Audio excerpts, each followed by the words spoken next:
Josh and Brian here with the Linhart team, Coldwell Banker Realty. We're a team based out of the Twin Cities in Minnesota.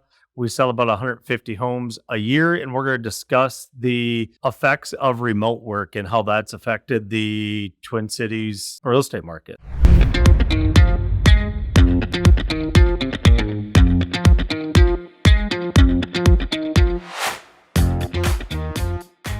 We do a lot of work in the outer suburbs areas, kind of that fringe suburb area. We've seen a lot of people start to move out this way.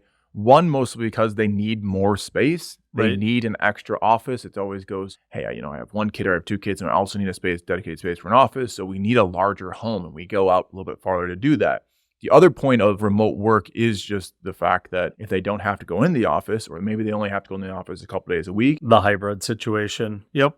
They're willing to take those couple of longer drives into the office because, and live out a little bit farther because they only need to make it in and do that commute a couple days a week. We're finding they're finding a lot of people are going to acreage properties so they have more space because we're in the cities because work was close and things like that. So we're seeing the acreage properties or your lake properties are really, we're seeing a big push into those types of properties. And again, trying to find that extra space, or even as a seller situation, trying to get their home ready for sale and having that office space in the living room. Now, all of a sudden, we got to create staging where it's going to work and look right. Yeah, and I think, and even for some sellers and some remote workers that can go even farther, I know a sale in Ham Lake a couple of years ago where they sold their place and just went up to their cabin and just worked from their cabin. They're like, hey, I can work remote, getting close to retirement. The housing market's good. Let me sell my home and I'll just work remote for a few years until retirement. So I think that's created some of that as well. Correct. And the other